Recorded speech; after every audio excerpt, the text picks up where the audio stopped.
malah pernah sampai kata orang mah ditabuk setan mungkin ya. Itu kerasa asli.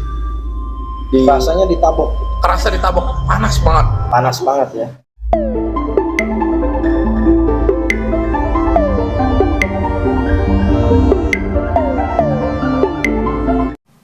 Untuk rekan-rekan semua, mungkin masih kita dalam live untuk cerita-cerita misteri ini dengan narasumbernya mungkin dari podcast pada malam hari ini tuh dengan Lily yang punya pengalaman pribadi bisa diceritain. Ini kenapa tangannya? Gak tahu, tiba-tiba emang langganan ya. Ya, Itu kenapa tangannya? tangannya kenapa? Mencengkram. Iya, Iya, biasanya Ya. gitu ya. biasanya gini. Maksudnya kalau misalnya kan memang kalau di ruangan ini kan banyak ya yang sejenisnya ini. Jadi ya, jadi kalau misalnya Banyak temen. banyak temennya ketemu, banyak temennya ya pada ngobrol biasa Iya, gitu. Cuma orang ngobrol jadi pengen ikut nimbrung gitu. Ya selama bisa memberikan ya info cerita, kita sih terbuka ya untuk para goib yang ada di wilayah sini atau di rumah ini. Mungkin Lili bisa ceritain banyaknya itu seperti apa sih sosoknya. Saya juga kalau orang awam kan nggak ngerti nih Kang nih. Orang awam maksudnya indigo dia.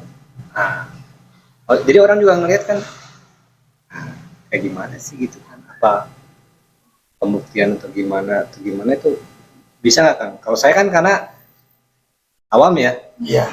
nggak ya jujur aja, jadi pengalaman saya sih kalau kayak gitu ya, saya mah cuek aja. Kayak bunyi-bunyi apa nggak terlalu ini. Jadi kalau saya sebagai orang awam nih kayak gimana sih Kang gitu Kang? Sebenarnya bentuk dari kepekaan Lili itu lebih tinggi daripada kita. Beda-beda Ya, setiap orang tuh kepekaannya beda-beda. Cuman Lili itu kepekaannya sangat sensitif dengan benturan-benturan aura hingga dia bisa merasakan energi dari sosok-sosok yang hadir. Positif negatif tuh Kang? Dua-duanya. Ini tinggal bilang, ini yang ada di sini aja. Kalau ada kalau yang Ah. sekarang, kalau yang ada di sini mah maksudnya sekarang mah positif semua ya. Oke. Ada abah, Iya. ada beberapa orang yang sosoknya kayak abah-abah gitu. Iya. Sekitar ada 5 sampai 6 ya kalau yang Lili lihat. Terus ada kucing. Kucingnya banyak. Orang apa? Cuma kucingnya ini mah nggak pakai pita ya, kucingnya Iya. jadi nggak lucu ya. Banyak kucingnya. Kucing itu apa? Macan ya? Itu kucingnya berbentuk macan ya. Oh. Ada yang ini macannya bervariasi. Ada yang dari yang kecil, besar sampai yang paling besar. Nah, kucingnya itu juga maksudnya beda-beda ya. Ada yang belang, ada yang hitam polos, ada yang oreng-oreng lah gitu. Kalau yang ada di sini, cuman baru itu aja sih yang Terlihat. hadir, yang terlihat yang hadir di sini bareng sama kita gitu. Dan tadi yang masuk ke badan itu tangannya kok keras, itu yang Lili apa yang dari sini? Yang punya Lili Oh gitu. Dari leluhur apa gimana? dari mama mertua. Oh. Memang turunan penjaga dari orang tua kali ya. Iya. Jadi mama mertua tuh punya beberapa kucing ya. Iya. Terus ada kalau nggak salah tuh punya 7 kucing. 7. 7 Iya. kucing yang dua atau 3 kucing itu udah ada yang ngambil, dipindahin. Siapa yang ambil? Ada temennya dia juga. Oh, temennya bisa Suwon. di request gitu. Bisa. Apa ya? Pas terakhir itu dia datang ke rumah. Saya suka sama kucing ini dong. Yang Dia bulunya datang ke gitu. rumah. Berarti harus bisa lihat dong kalau gitu request. Si nyokap bilang gini, aduh, kok ini ya apa sih namanya, minta tolong deh, Iya. urusin nih. Oh, jadi diserah terimakan Diserah terima dari yang punya.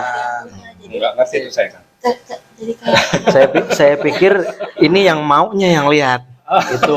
Enggak. Bukan. Jadi Kata si nyokap, aduh kok ini ya apa udah terlalu berat si Iya, nyokap. iya. Karena kok kondisinya itu kan sakit ya. Iya, sakit. Udah terlalu berat karena dia cerita sih 7 ekor. 7 ekor dengan warna macam-macam. Ah, Nah, dihibahkan berarti gitu ya. Iya, dihibah. si temen itu Tapi sama tuannya kan, bukan sama Iya, yang mau. bukan. Ah. Terus kata si temen gini, emang boleh dipinta, digituin. Kalau mau, katanya mau urus, silakan. Nah dari 7 itu, mungkin kan bisa ditanya satu-satu, Iya, siapa yang mau ikut. Oh, dikomunikasikan dulu nih. Ah, Misalkan kucingnya ada 4, kuartet kali ya. Kalau 7 apa tuh? Banyak nah, banget gitu. ditanya Ya. gitu. Mana yang mau yang ikut dia atau enggak Mana gitu. yang mau ikut dia, ternyata yang keambil 2. Ya. 2, yang keambil 2, sampai si temen itu Berarti yang sisa 5. sisa 5. 5 itu ya sisa 5, yang 2 itu ke bawah lah, ikut serah terima lah. Nah gimana saya juga nggak ngerti. Si nyokapnya pun tidur pun lebih nyenyak karena dia bilang katanya itu yang 2 itu sedikit nakal. Kalau kayak anak kecil yang nakal lah begitu katanya. Ya. Yang sering ganggu kadang-kadang ya kayak kita di rumah entah ada suara meongnya kedengeran itu si yang 2 itu. Nah di bawah pun sama yang temen itu ya karena dia masih main sama yang bisa atau gimana saya nggak ngerti lah, sampai ada yang ngomong gini, itu siapa yang bawa kucing itu 2 Ya. gitu. Ada yang lihat. Ada yang lihat. Terus si temen jawab itu boleh ini katanya dikasih katanya gitu. Nah, sebenarnya gini rekan-rekan. Kalau untuk sosok Daniang itu banyakkan binatang. Jadi ada 2 dulu pada zaman kerajaan Pajajaran dulu. Para patih itu kan istilahnya pemimpin pasukan. Makanya disebut Mahapatih banyak kan. Ini kita cerita sejarah dulu ya. Sejarah Bogor. Biar kalian juga nih ada edukasinya juga gitu kan. Jadi apa yang kita sharekan ke semuanya ini bisa kita tarik benangnya dari ujung. Kenapa kok ada sosok-sosok binatang kayak maung atau apa di wilayah Jawa Barat ini gitu. Kenapa banyak sosok-sosok seperti itu? Dari mana sih asalnya? Kan gitu. Iya. Gitu kan? Nah, kita buka pada malam hari ini. Nah, sosok-sosok binatang seperti jadi-jadian. Bukan jadi-jadian, kalau jadi-jadian itu manusia jadi binatang. Terus jadi manusia lagi. Tapi siluman itu beda. udah masuk ke alam goibnya. Kalau sosok jadi-jadian itu rata-rata itu banyak dipakai untuk pesugihan. Seperti babi ngepet. Itu sosok manusia jadi-jadian, babi jadi-jadian. Tadinya manusia jadi babi, terus jadi manusia lagi. Tapi kalau untuk seperti goib seperti harimau, memang pada dasarnya memang ada sejarah dulunya. Dulu itu adalah pasukan daripada pasukan Pajajaran, pasukan istana yang dipimpin oleh satu Mahapatih. Dalam satu kompi pasukan dipimpin oleh satu Danru atau Mahapatih, kalau kata sekarang itu jenderal. Gitu. Nah, pasukannya ini dulu dengan sejarah yang begitu panjang itu ketika mau diislamkan oleh cucu-cucunya dari yang Prabu Siliwangi, kan mereka cucu-cucunya ini seorang syiar agama dari Cirebon, dari Banten. Mereka menolak untuk diislamkan. Karena apa? Karena ajaran leluhurnya Sunda Wiwitan itu sudah menyatu mendarah daging sama mereka. Karena sifatnya syiar, mereka itu kan seorang syiar agama, para wali, para aulia. Mereka tidak memaksakan, namanya juga syiar. Mau syukur, enggak ya wes, gitu kan. Akhirnya para prajurit itu istilahnya didudukan oleh para aulia atau para wali-wali Allah. Didudukan, udah kalau nggak mau Islam, kamu mendiami wilayah selatan, wilayah utara. Didudukan. Jadi semua wilayah di Bogor itu ada penunggu dari para goib itu. Assalamualaikum. Nah, ini. Abah? Maaf, ini udah kita udah kemasukan. Abah Nuti mana ya? Iya ya. Aduh aya ieu. Abah Jenggot. Alhamdulillah tos tepang deui nya, Bah. Sareng abdi. Kumaha punten ya, bade mau denger cerita. Dengerin. Punya dengerin baik. Ya. Kalau salah bilangin ya. Ya. Untuk rekan-rekan, mohon maaf ini kita kedatangan tamu dari wilayah setempat ya, Abah ya. Dari wilayah sininya Abah mah di mana? Di ujung? Ya, di ujung. Kita kedatangan sepuh di wilayah sini dan alhamdulillah kita artinya diterimanya banyak. Diterima cerita kita, podcast kita malam hari ini. Acara ngobrol ngulas sejarah supaya agar semuanya tahu sejarah aslinya. Semuanya tahu sejarah aslinya, jangan dibodohin terus sama orang-orang. Sok mangga, ari Abah aya info. Sok nyarios. Bade nyarios naon sejarah tempat ieu? Apa kumaha? Teu ngadangu. Ngadangukeun wae ya, mohon. Dengerin aja berarti ya, rekan-rekan. Diteruskan banyak mangga ya. Jadi kita dua bahasa nih ya, sementara kita kedatangan sepuh-sepuh orang sini nih. Abah naon, Abah Jenggotnya alhamdulillah sudah hadir. Jadi untuk bicara masalah Daniang itu sosok pasukan dari Pajajaran yang pamit ulah tuh pecan beres. Oh di ditu wae izinnya mangga tuh antosan di dinya nya. Mohon. Sanu kasep. Iya. Oh, mohon. Incuna nya. Mangga. Mangga sok bade ningal di dieu tenan. Waalaikumsalam. Apa rasa? Gatal ya. Dia nongol. Baru kita ya artinya kita keterima ya sama sepuh. Ini sepuh rekan-rekan, sepuh yang di wilayah sini mungkin sosoknya seorang jawara apa inilah zaman dulunya seorang tokoh lah. Nah kembali ke obrolan kita tadi untuk Daniang itu dia mendiami hutan, mendiami gua-gua di wilayah perbatasan. Nah, kenapa bisa sampai dimiliki oleh orang-orang sesudahnya? Gitu kan? Nah, mereka ini memilih untuk mendampingi seseorang, mendampingi leluhur-leluhur yang ada di sini, atau kita yang meminta. Biasanya ada juru kunci di wilayah-wilayah tersebut, misalkan petilasan apa, sosok-sosok leluhur yang ada di sana, itu biasanya ada juru kunci atau kuncen. Nah, biasanya kalau goib yang ada di situ menyukai kita ketika ziarah, ikut. Dan itu akan turun kepada anak cucu kita. Ya. Gitu. Kalau itu mungkin kali ya, dari awalnya dari Uyut kali ya. Itu dari Uyut ya kan nggak tahu si cucu-cucu cici-cici itu nggak tahu, cuman untuk dari kakek saya sendiri setiap kali mau kemana-mana atau gimana pasti katanya ditemenin, diaping, pokoknya ya diikutin lah, dijagain katanya. Nah cuman si nyokap ini katanya sih, kata dia itu ada 7. Nah kemarin itu sempet lah dia serah terimanya sama temen, katanya kelihatan dari orangnya bisa lah katanya, bisa ngebawanya, diserah terimain. Mungkin karena dia udah capek kali ya, udah sakit. Yang 4 itu katanya pergi sendiri.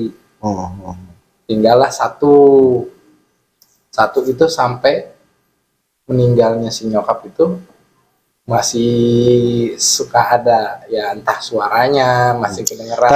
Tapi Zur ini istilahnya bisa berinteraksi apa gimana? Kalau saya sih paling dengar suaranya aja. Kadang-kadang kan suka tidur, karena saya tidur itu di kamar depan ya. Jadi di depan rumah itu kadang-kadang kayak kalau kucing itu kan bercanda atau gimana. Kadang-kadang suka ada yang garuk-garuk tembok.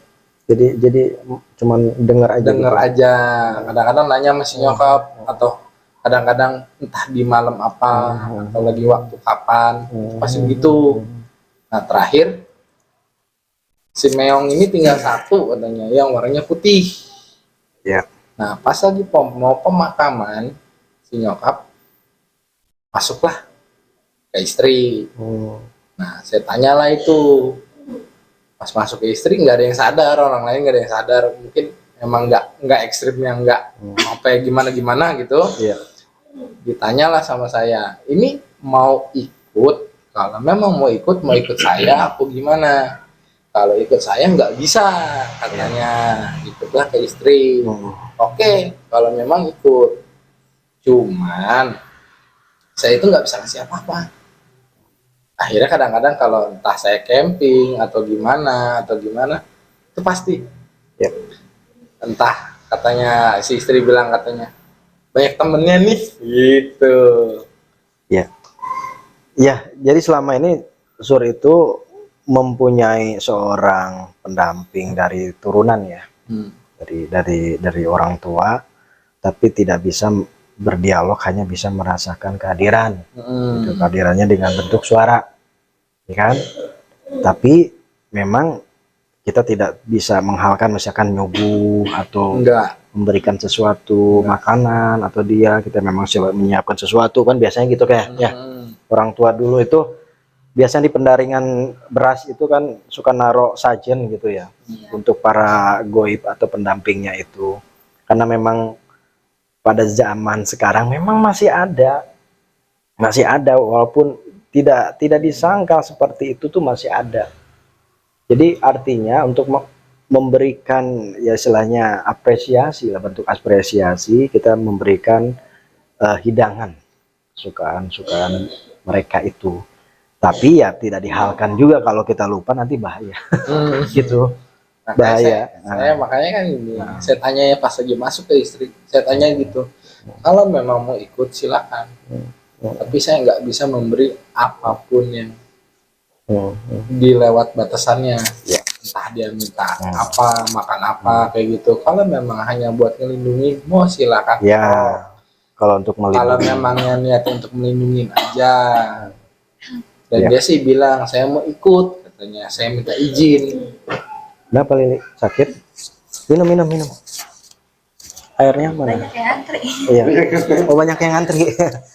Oke, rekan-rekan, selamat bergabung ya untuk yang baru nonton di Uka Production. Pada malam hari ini kita sedang podcast tentang berbagai hal mengenai cerita-cerita misteri atau pengalaman pribadi, bahkan mungkin ada dari sisi sejarahnya dan edukasinya yang lain. Jadi pada kesempatan malam hari ini kita sedang berdialog yang bersifat universal dan horizontal. Jadi bisa ada yang kita ambil dari obrolan kita malam hari ini, harus ada. Jadi bukan hanya sekedar podcast menghadirkan yang negatif atau yang seperti itu, gitu kan ya, yang terbang-terbang. Kita hanya mengedukasikan bahwa kepada masyarakat umum, apa sih yang namanya indigo, apa sih yang namanya makhluk halus, seperti apa penggolongannya, seperti apa kriterianya. Kadang-kadang kita banyak yang mengalami susah tidur, katanya itu diganggu sama makhluk halus atau gimana, hingga tidak bisa tidur sampai pagi, gelisah. Sebetulnya itu perkara-perkara yang memang ya di luar nalar lah. Nah mungkin untuk Sur bisa saya tanya langsung ke ini dulu ya, kita gantian ngobrolnya. Kalau untuk Kang Faru kumaha ya? Pengalamannya coba tolong diceritakan sama rekan-rekan, di share. Kalau pengalaman kita sambil santai aja ya. Iya. Nah itu dia Kang, kalau pengalaman saya, karena saya mah orang biasa ya Kang ya, maksudnya teh kalau hal-hal itu yang gaib-gaib ya jujur aja nggak pernah ditongolin, nggak pernah ngerasain, jadi ya udah cuek aja saya mah gitu Kang. Jadi kesini teh oh ternyata memang apa karena memang dari turunan saya atau gimana itu kan tidak peka atau gimana itu Kang. Jadi ya udah saya mah cuek aja. Untuk Pak Haru mungkin ya, karena leluhur Pak Haru itu seorang ya mungkin kuat dari sisi ibadahnya, ya disebut kiai bukan, tapi mereka itu dari dalam ritual ibadah khususnya untuk jalur syariatnya kuat, gitu. Jadi menurun doa beliau dari kakek buyut kita menurun, ya Allah misalkan, waktu kita kan selalu mendoakan anak cucunya yang sebelum lahir juga. Ya Allah tolong lindungi anak cucu saya dimanapun berada. Ya Allah tolong lindungi, jauhkan dari mara bahaya segala macam. Dan itu doa itu turun. Jadi mustajabnya doa dari kakek buyut kita turun kepada kita, menguatkan aura energi dalam tubuh kita. Sehingga apa yang kita lihat seperti minimal tidak terlalu gangguan goib itu tidak terlalu parah lah keberadaan kita. Benturan pasti ada. Ya. Cuman mungkin saya nggak ngerasain gitu kan. Benturan pasti ada. Kan juga istilahnya maaf nih kan, kita takutnya juga kan jadi syirik atau gimana kan, kayak dia saja yang anu itu kan. Ya kalau kita manusia kan logika gitu juga kan. Ya jatuhnya jadi syirik gitu kan. Kita kan hindari itu gitu kan. Iya. Kita percaya sama goib itu harus. Iya betul. Tapi kalau untuk menomorsatukan sampai menghalkan itu jangan sampai jadi kebiasaan. Ya, kayak tadi Surya kan misalnya ngasih apa gitu kan, ya nggak boleh, sebetulnya nggak boleh dalam syariat Islam. Iya memang nggak boleh. Artinya apa? Ketika dia ada mendampingi kita, dia bersedia untuk mendampingi kita, monggo.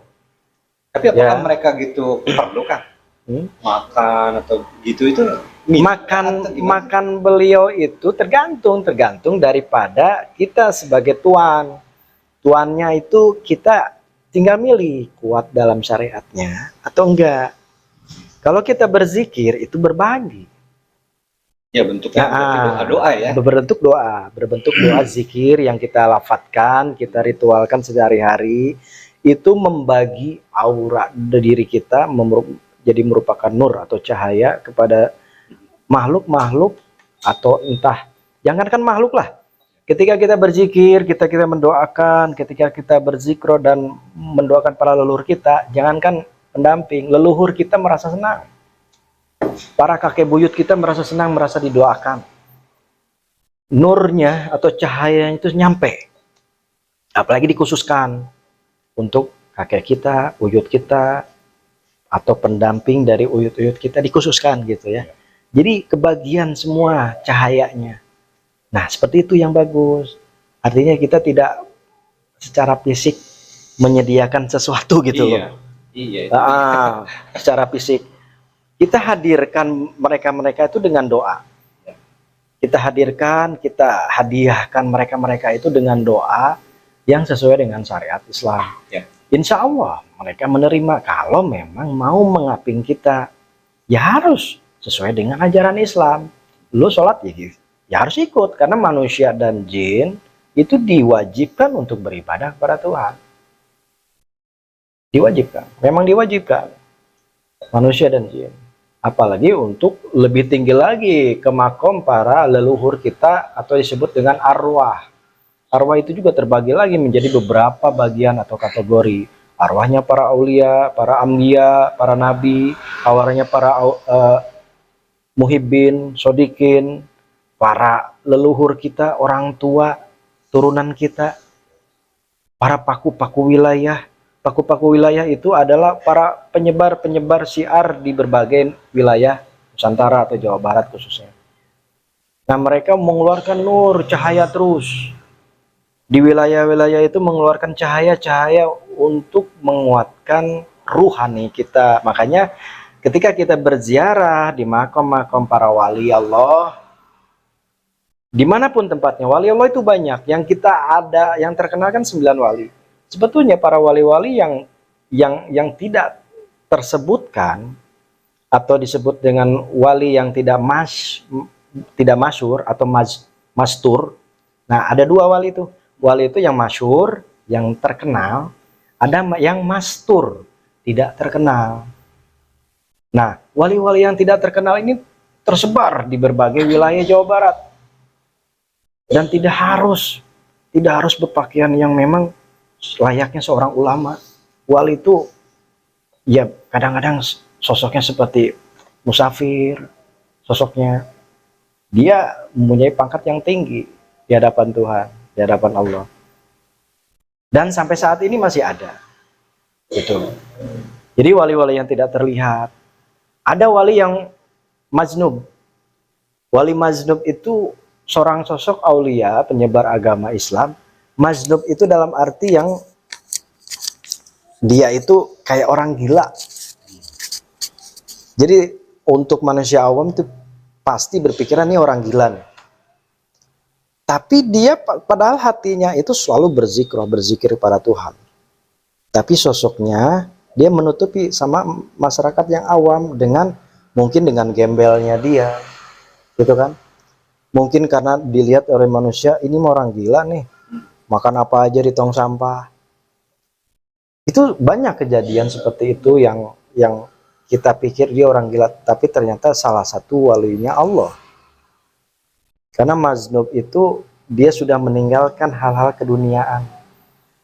Jadi dia hanya khusus rohaninya itu hanya untuk memuji kepada Tuhan.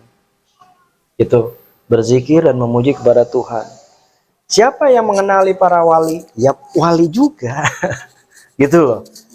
Hanya dari kalangan para wali juga yang bisa mengenali dia sosok seorang wali atau aulia.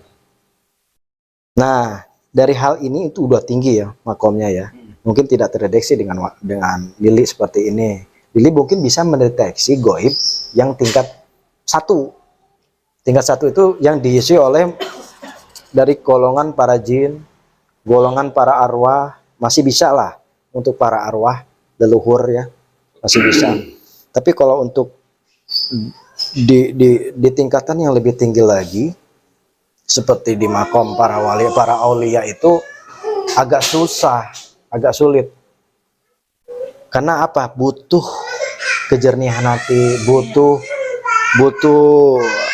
proses ritual diri yang bersih, yang meninggalkan segala ma'ruf nahi munkar atau perbuatan-perbuatan yang dilarang agama. Nah, untuk Lili gimana? Tadi udah nggak mau diam ini, katanya panas apa? Apa antri ya? Antri. Antri. Pada antri bingung mau yang mana yang duluan. Emang yang dilihat ada yang baru apa gimana? Enggak, rata-rata sih leluhur semua ya. Oh, leluhur semua. Yang pada datang. Ya, temannya Abah Jenggot. Oh, berarti warga sini dong? Iya, warga sini semua rata-rata sih. Cuma mereka mau masuk tapi yang nggak mau ngomong gitu ya, cuma nggak mau komunikasi, jadi cuma masuk ya udah gitu, diem aja. Oh gitu. Yang misalkan sebelum masuk kan ditanya dulu ya, misal mau ngobrol nggak? Atau mau ngobrol nggak? Malu apa gimana? Enggak, karena memang maunya mereka tuh cuma melihat menonton kayak gitu. Okay. Jadi udah jatuhnya nggak kepo, maksudnya mereka gimana ya diperhalusnya, jadi ini ngomongin apa sih gitu.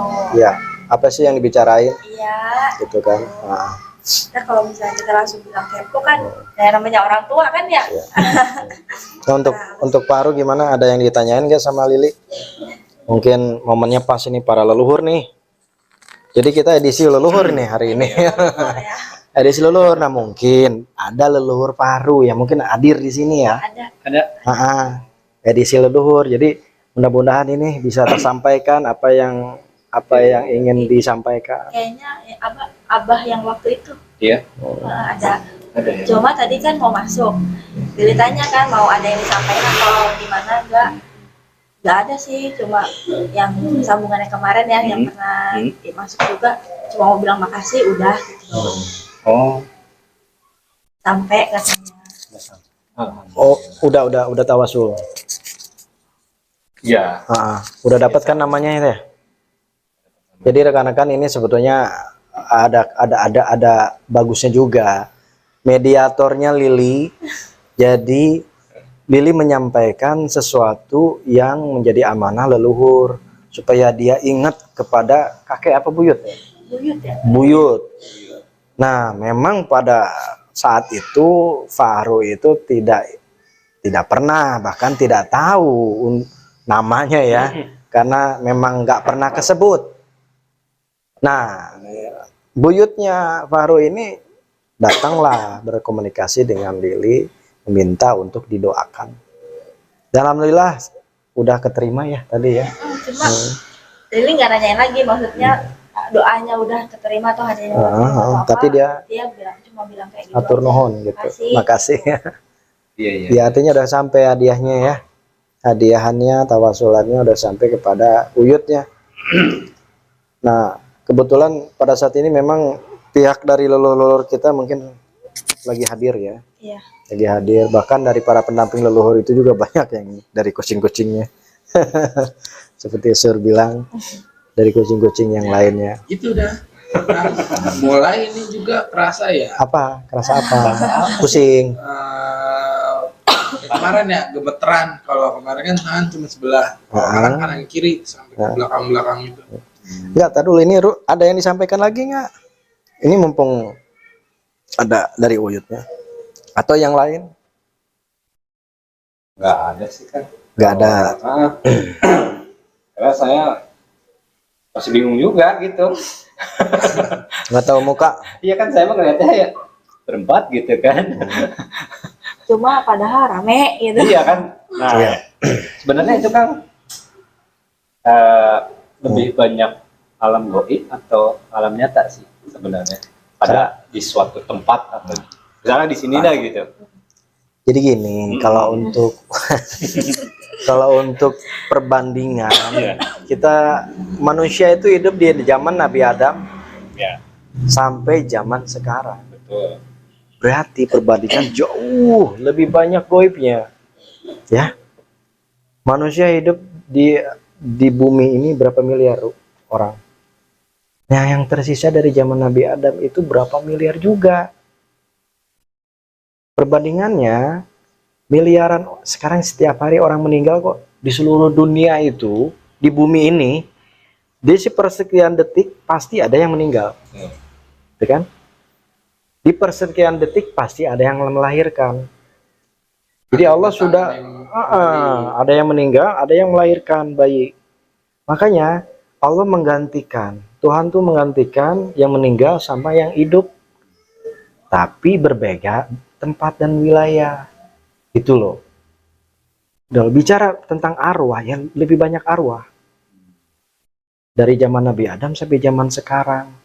Kalau itu orang nggak mati-mati, ya taruhlah kita makhluk abadi dari mulai Nabi Adam sampai zaman sekarang, gimana sesaknya manusia itu, ya kan?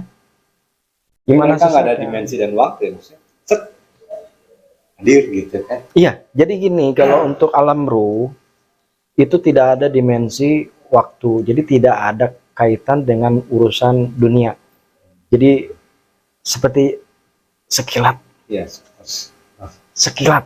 Ketika kita mentawasulkan, menghadiahkan, mengirim puji kepada leluhur kakek buyut kita, itu sekilat doa kita nyampe bagaikan cahaya sepersekian detik, kecepatan cahaya nyampe. Asal yang dituju kita tahu namanya, itu loh.